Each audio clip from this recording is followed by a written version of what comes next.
ಸ್ನೇಹಿತರೆ, ಸರ್ಕಾರದ ವಿವಿಧ ಯೋಜನೆಗಳ ಅಡಿಯಲ್ಲಿ ಉಚಿತ ಒಂದು ಹಣಕಾಸಿನ ನೆರವನ್ನ ಪಡಿತಾ ಇದ್ದಂತಹ ದೇಶ ಹಾಗೂ ರಾಜ್ಯದ ಫಲಾನುಭವಿಗಳಿಗೆ ಇದೀಗ ಕೇಂದ್ರ ಮತ್ತು ರಾಜ್ಯ ಸರ್ಕಾರ ಎರಡೂ ಕೂಡ ಬಹುದೊಡ್ಡ ಒಂದು ಶಾಕ್ ಅನ್ನ ಕೊಟ್ಟಿದ್ದಾವೆ ಅನ್ನುವ ಒಂದು ಸ್ಫೋಟಕ ಮಾಹಿತಿ ಇದೀಗ ಬರ್ತಾ ಇದೆ. ಒಂದ್ ಕಡೆ ರಾಜ್ಯದ ಕಾಂಗ್ರೆಸ್ ಸರ್ಕಾರ 5 ಉಚಿತ ಯೋಜನೆಗಳನ್ನ ಘೋಷಣೆ ಮಾಡಿ ಅವನ್ನ ಹಂತ ಹಂತವಾಗಿ ಜಾರಿಗೆ ತಂದಿದ್ದು, ಇದೀಗ ಆ ಒಂದು ಯೋಜನೆಗಳಿಗೆ ಹಣಕಾಸನ್ನ ಒದಗಿಸೋದ್ರಲ್ಲಿ ಒಂದು ರೀತಿಯ ಒದ್ದಾಟವನ್ನು ನಡೆಸ್ತಿದೆ ಅನ್ನುವ ಮಾತುಗಳು ಕೇಳಿ ಬರ್ತಾ ಇದ್ರೆ, ಇನ್ನೊಂದು ಕಡೆ ದೇಶದ ರೈತರಿಗೆ ಆರ್ಥಿಕ ನೆರವನ್ನ ಒದಗಿಸಬೇಕು, ಅವರ ಕೃಷಿ ಚಟುವಟಿಕೆಗಳಿಗೆ ಅನುಕೂಲವನ್ನ ಮಾಡಿಕೊಡ್ಬೇಕು ಅನ್ನೋ ಉದ್ದೇಶದಿಂದ ಜಾರಿಗೆ ತಂದಿದ್ದಂತಹ ಪ್ರಧಾನಮಂತ್ರಿ PM ಕಿಸಾನ್ ನಿಧಿ ಯೋಜನೆ ಅಡಿಯಲ್ಲಿಯೂ ಕೂಡ ಈಗ ಮಹತ್ವದ ಅಪ್ಡೇಟ್ ಒಂದು ಲಭ್ಯವಾಗ್ತಿದೆ ಅನ್ನುವ ಮಾಹಿತಿಗಳು ಸಿಗ್ತಾ ಇದ್ದು, ಅದರ ಸಂಪೂರ್ಣ ಒಂದು ವಿವರವನ್ನ ನಾನು ಈಗ ನಿಮಗೆ ಕೊಡ್ತೀನಿ. ದಯವಿಟ್ಟು ಈ ವಿಡಿಯೋನ ಸ್ಕಿಪ್ ಮಾಡದೆ ಕೊನೆವರೆಗೂ ವಿಡಿಯೋವನ್ನು ನೋಡಿ.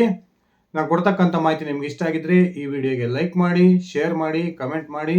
ನೀವಿನ್ನು ನನ್ನ ಇಟ್ಟಿಗೆ ಹೇಮಂತ್ ಯೂಟ್ಯೂಬ್ ಚಾನಲ್ಗೆ ಸಬ್ಸ್ಕ್ರೈಬ್ ಮಾಡ್ಕೊಂಡಿಲ್ಲ ಅಂದರೆ ದಯವಿಟ್ಟು ಸಬ್ಸ್ಕ್ರೈಬ್ ಮಾಡಿಕೊಂಡು ಬೆಲ್ ಬಟನ್ನ ಕ್ಲಿಕ್ ಮಾಡಿ. ಧನ್ಯವಾದಗಳು ಸ್ನೇಹಿತರೆ. ರಾಜ್ಯ ಹಾಗೂ ಕೇಂದ್ರ ಸರ್ಕಾರ ತಮ್ಮ ಮತದಾರರ ಮನವೊಲಿಕೆಗಾಗಿ ಅನೇಕ ಯೋಜನೆಗಳನ್ನು ಜಾರಿಗೆ ತರ್ತಾನೆ ಇರ್ತವೆ. ಅದರಲ್ಲೂ ಕೂಡ ರಾಜ್ಯದಲ್ಲಿ ಕಾಂಗ್ರೆಸ್ ಸರ್ಕಾರ ಅಧಿಕಾರಕ್ಕೆ ಬರಬೇಕು ಅನ್ನುವ ಕಾರಣಕ್ಕೆ 5 ಪ್ರಮುಖ ಬಿಟ್ಟಿ ಭಾಗ್ಯಗಳನ್ನು ಘೋಷಣೆ ಮಾಡೋದ್ರ ಮೂಲಕ ರಾಜ್ಯದ ಮತದಾರರ ಮನಸ್ಸನ್ನ ಗೆದ್ದು ಸಿದ್ದರಾಮಯ್ಯ ನೇತೃತ್ವದಲ್ಲಿ 136ಕ್ಕೂ ಹೆಚ್ಚು ಒಂದು ಶಾಸಕರ ಬಲವನ್ನ ಹೊಂದಿ ಕಾಂಗ್ರೆಸ್ ಸರ್ಕಾರ ಅಸ್ತಿತ್ವಕ್ಕೆ ಬಂದಿತ್ತು. ಅದಾದ ನಂತರ ತಾವು ಚುನಾವಣಾ ಪೂರ್ವದಲ್ಲಿ ಘೋಷಣೆ ಮಾಡಿದಂತಹ 5 ಯೋಜನೆಗಳನ್ನ ಹಂತ ಹಂತವಾಗಿ ರಾಜ್ಯದಲ್ಲಿ ಜಾರಿಗೆ ತರೋದ್ರ ಮೂಲಕ ತಾವು ಕೊಟ್ಟ ಮಾತು ಕೊಟ್ಟಂತೆ ನಡ್ಕೊಂಡಿದ್ದೀವಿ ಅನ್ನುವ ಒಂದು ಭಾವನೆ ರಾಜ್ಯದ ಜನರಿಗೆ ಬರೋದಕ್ಕೆ ರಾಜ್ಯದ ಕಾಂಗ್ರೆಸ್ ಸರ್ಕಾರ ಕಾರಣ ಆಗಿತ್ತು. ಈ ಉಚಿತ ಯೋಜನೆಗಳನ್ನ ಘೋಷಣೆ ಮಾಡಿದಂತಹ ಸಂದರ್ಭದಲ್ಲಿಯೇ ರಾಜ್ಯದ ಪ್ರತಿಪಕ್ಷಗಳು ಸರ್ಕಾರದ ವಿರುದ್ಧ ಟೀಕೆಯನ್ನ ಮಾಡ್ತಾ ಇದ್ವು. ಈ ಒಂದು ಯೋಜನೆಗಳ ಜಾರಿಯ ಮೂಲಕ ರಾಜ್ಯದ ಸರ್ಕಾರದ ಬೊಕ್ಕಸ ಸಂಪೂರ್ಣವಾಗಿ ಖಾಲಿಯಾಗುತ್ತೆ, ರಾಜ್ಯ ಸರ್ಕಾರ ಆರ್ಥಿಕ ದಿವಾಳಿತನಕ್ಕೆ ಬಂದು ನಿಲ್ಲುತ್ತೆ ಅನ್ನುವ ಹೇಳಿಕೆಗಳನ್ನ ಕೊಡ್ತಾ ಇದ್ರು. ಈಗ ಸದ್ಯ ರಾಜ್ಯದ ಒಂದು ಸರ್ಕಾರದ ಪರಿಸ್ಥಿತಿಯನ್ನ ನೋಡಿದ್ರೆ ವಿರೋಧ ಪಕ್ಷಗಳು ಏನು ಒಂದು ಟೀಕೆಯನ್ನ ಮಾಡ್ತಿದ್ವು, ಆ ಮಾತು ಸತ್ಯ ಎನ್ನುವ ಒಂದು ಮನಸ್ಥಿತಿ ನಮಗೆಲ್ಲ ಬಂದಿದೆ. ಈಗಾಗಲೇ ಕಾಂಗ್ರೆಸ್ನ ಸರ್ಕಾರ ಅಸ್ತಿತ್ವಕ್ಕೆ ಬಂದು ಸರಿಸುಮಾರು 26 ತಿಂಗಳು ಕಳೆದಿದ್ರು ಕೂಡ ಕಾಂಗ್ರೆಸ್ ಶಾಸಕರ ಒಂದು ಕ್ಷೇತ್ರಗಳಿಗೆ ಅನುದಾನದ ಕೊರತೆ, ಒಂದೇ ಒಂದು ಅಭಿವೃದ್ಧಿ ಕಾರ್ಯಗಳು ರಾಜ್ಯದಲ್ಲಿ ನಡೆದಿಲ್ಲದೆ ಇರತಕ್ಕಂಥದ್ದನ್ನ ಗಮನಿಸಿದ್ರೆ ನಿಜಕ್ಕೂ ಕೂಡ ಆ ಒಂದು ಸಂದರ್ಭದಲ್ಲಿ ಪ್ರತಿಪಕ್ಷಗಳ ಆಡಿದಂತಹ ಮಾತು ಸತ್ಯವಾಗಿದೆ ಅನ್ನುವ ಭಾವನೆ ಬರ್ತಾ ಇದೆ. ಇದೀಗ ಮಹಿಳೆಯರ ಸಬಲೀಕರಣಕ್ಕಾಗಿ ರಾಜ್ಯ ಸರ್ಕಾರ 2 ಪ್ರಮುಖ ಯೋಜನೆಗಳನ್ನ ಘೋಷಣೆ ಮಾಡಿತ್ತು. ಅದರಲ್ಲಿ ಅತ್ಯಂತ ಪ್ರಮುಖವಾಗಿ ಗೃಹಲಕ್ಷ್ಮಿ ಯೋಜನೆ. ಪ್ರತಿ ತಿಂಗಳು ಕುಟುಂಬದ ಒಂದು ಯಜಮಾನಿಯಾಗಿರ್ತಕ್ಕಂಥ ಮಹಿಳೆಯ ಖಾತೆಗೆ 2,000 ರೂಪಾಯಿಗಳನ್ನ ಏನು ನಾವು ಪ್ರತಿ ತಿಂಗಳು ಕೊಡ್ತೀವಿ ಅನ್ನುವ ಘೋಷಣೆಯನ್ನ ರಾಜ್ಯ ಸರ್ಕಾರ ಮಾಡಿತ್ತು. ಈ ಯೋಜನೆ ಜಾರಿಗೆ ತಂದ ದಿನದಿಂದನೂ ಕೂಡ ಸರಿಯಾಗಿ ತಿಂಗಳಿಂದ ತಿಂಗಳಿಗೆ ಆ ಒಂದು ಫಲಾನುಭವಿಗಳ ಖಾತೆಗೆ ಹಣವನ್ನ ಒದಗಿಸೋದ್ರಲ್ಲಿ ರಾಜ್ಯ ಸರ್ಕಾರ ವಿಫಲವಾಗಿದೆ. ಇತ್ತೀಚೆಗೆ 2-3 ತಿಂಗಳಿಂದ ಅಂತೂ ಗೃಹಲಕ್ಷ್ಮಿ ಹಣ ಬರೋದು ಮರೀಚಿಕೆ ಅಂತ ಮಾತುಗಳು ಕೇಳಿ ಬರ್ತದವೆ. ಮಹಿಳಾ ಮತ್ತು ಮಕ್ಕಳ ಕಲ್ಯಾಣ ಸಚಿವೆಯಾಗಿರ್ತಕ್ಕಂಥ ಲಕ್ಷ್ಮೀ ಹೆಬ್ಬಾಳ್ಕರ್ ಗೃಹಲಕ್ಷ್ಮಿ ಒಂದು ಹಣವನ್ನ ಜಮೆಯ ವಿಚಾರಕ್ಕೆ ಸಂಬಂಧಪಟ್ಟಂತೆ ಪ್ರತಿ ಬಾರಿ ಮಾಧ್ಯಮಗಳ ಮುಂದೆ ಹೇಳಿಕೆಯನ್ನ ಕೊಡ್ತಾರೆ. ಈ ವಾರ ಮಹಿಳೆಯರ ಖಾತೆಗೆ ನಾವು ಹಣವನ್ನ ಜಮಾ ಮಾಡ್ತೀವಿ, ಮುಂದಿನ ವಾರ ಜಮಾ ಮಾಡ್ತೀವಿ ಅನ್ನೋ ಹೇಳಿಕೆಯನ್ನ ಕೊಡ್ತಾ ಹೋದ್ರು ಕೂಡ ಕಳೆದ 2-3 ತಿಂಗಳಿಂದ ರಾಜ್ಯದ ಮಹಿಳೆಯರ ಒಂದು ಖಾತೆಗೆ ಗೃಹಲಕ್ಷ್ಮಿ ಹಣ ಬಂದಿಲ್ಲ ಅಂತಕ್ಕಂಥದ್ದಂತೂ ಸತ್ಯ. ಈ ಮೂಲಕ ರಾಜ್ಯದ ಕಾಂಗ್ರೆಸ್ ಸರ್ಕಾರ ರಾಜ್ಯದ ಮಹಿಳೆಯರಿಗೆ ಬಹುದೊಡ್ಡ ಒಂದು ಶಾಕ್ ಅನ್ನ ಕೊಟ್ಟಿದೆ ಅಂತಾನೆ ಹೇಳ್ಬೋದು.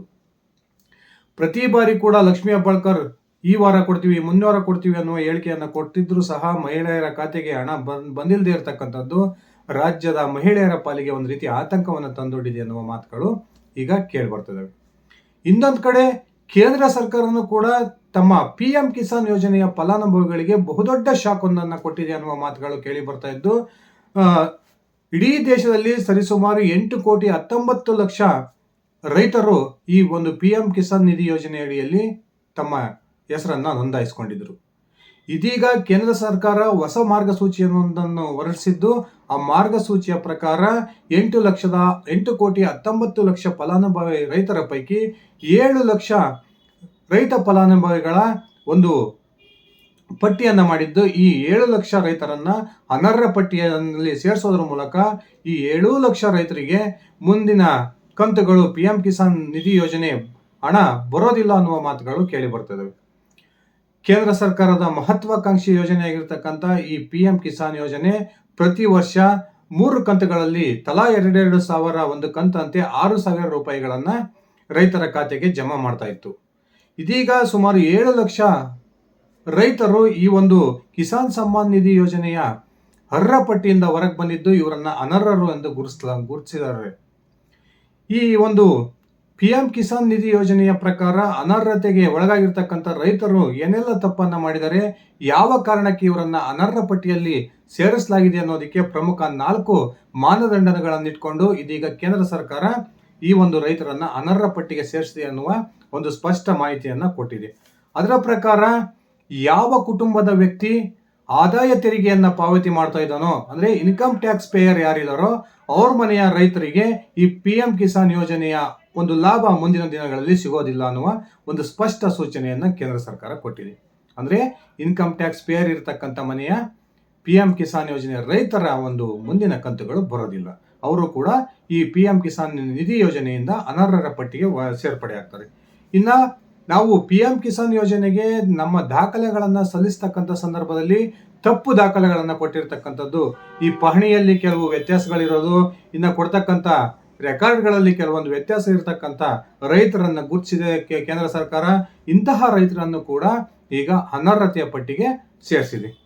ಇನ್ನ ಕೇಂದ್ರ ಸರ್ಕಾರ ಮೊದಲಿಂದನೂ ಕೂಡ ಪದೇ ಹೇಳ್ತಾನೆ ಬಂದಿತ್ತು, ನೀವು ಈ PM ಕಿಸಾನ್ ನಿಧಿ ಯೋಜನೆಯ ಲಾಭವನ್ನ ಪಡಿಬೇಕು ಅಂದ್ರೆ ಕಡ್ಡಾಯವಾಗಿ ಈ KYC ಯನ್ನ ಮಾಡಿಸ್ಬೇಕು, ನಿಮ್ಮ ಆಧಾರ್ ಕಾರ್ಡ್ ಅನ್ನ ಆ ಒಂದು ದಾಖಲೆಗೆ ಲಿಂಕ್ ಮಾಡಿಸ್ಬೇಕು, ನಿಮ್ಮ ಆಧಾರ್ ಕಾರ್ಡ್ಗೆ ಫೋನ್ ನಂಬರ್ ಲಿಂಕ್ ಆಗಿರ್ಬೇಕು ಅನ್ನುವ ಹೇಳಿಕೆಯನ್ನ ಕೊಟ್ಟಿತ್ತು. ಆದರೆ ಯಾವೆಲ್ಲ PM ಕಿಸಾನ್ ಯೋಜನೆಯ ಫಲಾನುಭವಿ ರೈತರು ಈ KYC ಯನ್ನ ಮಾಡಿಸಿಲ್ವೋ ಅವರ ಒಂದು PM ಕಿಸಾನ್ ನಿಧಿ ಯೋಜನೆ ಕೂಡ ಅವ್ರಿಗೂ ಕೂಡ ಮುಂದಿನ ದಿನಗಳಲ್ಲಿ ಬರೋದಿಲ್ಲ ಅನ್ನುವ ಒಂದು ಸ್ಪಷ್ಟ ಸೂಚನೆಯನ್ನ ಕೇಂದ್ರ ಸರ್ಕಾರ ಕೊಟ್ಟಿದೆ. ಅದೇ ರೀತಿ ಈ ಸುಮಾರು 20 ಕಂತುಗಳು ನಮಗೆ ಬಂದಿದ್ದಾವೆ, ಈಗ PM ಕಿಸಾನ್ ಯೋಜನೆ ನಮಗೆ ನಿಂತಿದೆ, ಇಂಥ ಕಂಪ್ಲೇಂಟ್ಗಳು ಸಾಕಷ್ಟು ಬರ್ತವೆ. ಇದಕ್ಕೂ ಕೂಡ ಪ್ರಮುಖ ಕಾರಣ ಇದೆ. ಯಾವ ಒಂದು ಕುಟುಂಬದಲ್ಲಿ ಒಬ್ಬ ವ್ಯಕ್ತಿ ಸರ್ಕಾರಿ ನೌಕರಿಯಲ್ಲಿರ್ತಾನೋ ಅವರ ಒಂದು ಕುಟುಂಬಕ್ಕೂ ಸಹ ಈ PM ಕಿಸಾನ್ ಯೋಜನೆಯ ಒಂದು ಲಾಭ ಸಿಗೋದಿಲ್ಲ ಅನ್ನೋ ಒಂದು ಸ್ಪಷ್ಟ ಸೂಚನೆಯನ್ನ ಕೇಂದ್ರ ಸರ್ಕಾರ ಕೊಟ್ಟಿದೆ. ಅಂದ್ರೆ ನಾವು ಮೊದಲೆಲ್ಲ 18-19 ಕಂತು ತಗೊಂಡಿದ್ರು ಕೂಡ ಈಗ ಸಡನ್ ನಮ್ಮ ಮನೆಗೆ ಯಾರಿಗೋ ಒಬ್ರಿಗೆ ಗೌರ್ಮೆಂಟ್ ಕೆಲಸ ಸಿಕ್ತು. ಆ ಗೌರ್ಮೆಂಟ್ ಕೆಲಸ ಸಿಕ್ಕಂತ ಸಂದರ್ಭದಲ್ಲೂ ಕೂಡ ಈ ಒಂದು PM ಕಿಸಾನ್ ಯೋಜನೆಯ ಹಣ ಮುಂದೆ ನಮ್ಮ ಆ ಒಂದು ಕುಟುಂಬದ ರೈತರ ಖಾತೆಗೆ ಬರೋದಿಲ್ಲ. ಹಾಗಾದ್ರೆ ಇದನ್ನ ಸರಿಪಡಿಸ್ಕೊಳ್ಳಿದ್ದಕ್ಕೆ ಏನ್ ಮಾಡಬೇಕು? ಇನ್ನ IT ರಿಟರ್ನ್ಸ್ ಮಾಡಿರ್ತಕ್ಕಂಥವ್ರಿಗಂತೂ ಯಾವ ಕಾರಣಕ್ಕೂ ಮುಂದಿನ ದಿನಗಳಲ್ಲಿ PM ಕಿಸಾನ್ ಯೋಜನೆ ಬರಲ್ಲ, ಈ ಒಂದು ವಿಚಾರ ಬಿಟ್ಟಾಕ್ಬಿಡಿ. ಅದೇ ರೀತಿ ಯಾರ ಮನೆಯಲ್ಲಿ ಸರ್ಕಾರಿ ನೌಕರಿ ಇರ್ತಾರೋ ಅವ್ರಿಗೂ ಕೂಡ PM ಕಿಸಾನ್ ಯೋಜನೆಯ ಲಾಭ ಸಿಗೋದಿಲ್ಲ. ಆದರೆ ಇನ್ನೆರಡು ಕಾರಣಗಳು ಏನು ಕೇಂದ್ರ ಸರ್ಕಾರ ಕೊಟ್ಟಿದೆ ಅವನ್ನ ತಿದ್ದುಪಡಿ ಮಾಡಿಕೊಳ್ಳೋದ್ರ ಮೂಲಕ ಈ ಸ್ಥಗಿತಗೊಂಡಿರ್ತಕ್ಕಂಥ PM ಕಿಸಾನ್ ಯೋಜನೆಯ ಮುಂದಿನ ಕಂತುಗಳನ್ನ ರೈತರು ಪಡಿಬಹುದಾಗಿದೆ. ಅಂದ್ರೆ ಏನು ಪಾಣಿಗಳಲ್ಲಿ ತಪ್ಪಿದ್ವು, ತಾವು ಕೊಟ್ಟಿರ್ತಕ್ಕಂಥ ಒಂದು ದಾಖಲೆಗಳಲ್ಲಿ ತಪ್ಪಿದ್ವು, ಆ ದಾಖಲೆಗಳನ್ನು ಸರಿಪಡಿಸಿ ಮತ್ತೊಮ್ಮೆ ನೀವು ಅರ್ಜಿಯನ್ನು ಸಲ್ಲಿಸಿದ್ದೆ ಆದರೆ ಮುಂದಿನ ದಿನಗಳಲ್ಲಿ ನಿಮಗೆ PM ಕಿಸಾನ್ ಯೋಜನೆ ಮತ್ತೆ ಮುಂದುವರಿಯುತ್ತೆ. ಅದೇ ರೀತಿ ಯಾರು ಈ KYC ಯನ್ನ ಮಾಡಿಸಿಲ್ವೋ ಅವರು ಈ KYC ಯನ್ನ ಮಾಡಿಸೋದ್ರ ಮೂಲಕ ಮತ್ತೊಮ್ಮೆ ಅದನ್ನ ಅಪ್ಡೇಟ್ ಮಾಡಿದ್ರೆ ಅವ್ರಿಗೂ ಕೂಡ PM ಕಿಸಾನ್ ಯೋಜನೆಯ ಲಾಭ ಮುಂದಿನ ದಿನಗಳಲ್ಲಿ ಸಿಗುತ್ತೆ. ಸ್ನೇಹಿತರೆ, ಇದಿಷ್ಟು ರಾಜ್ಯ ಹಾಗೂ ಕೇಂದ್ರ ಸರ್ಕಾರಗಳು ತಮ್ಮ ವಿವಿಧ ಯೋಜನೆಗಳ ಫಲಾನುಭವಿಗಳಿಗೆ ಬಹುದೊಡ್ಡ ಶಾಖವನ್ನು ಕೊಟ್ಟಿದ್ದು, PM ಕಿಸಾನ್ ಯೋಜನೆಯಲ್ಲಿ ಸರಿಸುಮಾರು 7 ಲಕ್ಷ ರೈತರು ಈಗ PM ಕಿಸಾನ್ ನಿಧಿ ಯೋಜನೆಯಿಂದ ಹೊರಗಿರ್ತಕ್ಕಂಥದ್ದು ಇಡೀ ರೈತ ಸಮುದಾಯಕ್ಕೆ ಬಹುದೊಡ್ಡ ಶಾಕ್ ಅಂತಾನೆ ಹೇಳ್ಬೋದು. ಇದಿಷ್ಟಾಗಿದೆ ಸ್ನೇಹಿತರೆ ನಾನು ಕೊಟ್ಟಿರ್ತಕ್ಕಂಥ ಮಾಹಿತಿ. ನಾನು ಕೊಟ್ಟಿರೋ ಮಾಹಿತಿ ನಿಮ್ಗೆ ಇಷ್ಟ ಆಗಿದ್ರೆ ಈ ವಿಡಿಯೋಗೆ ಲೈಕ್ ಮಾಡಿ, ಶೇರ್ ಮಾಡಿ, ಕಮೆಂಟ್ ಮಾಡಿ. ಧನ್ಯವಾದಗಳು. ಶುಭ ದಿನ.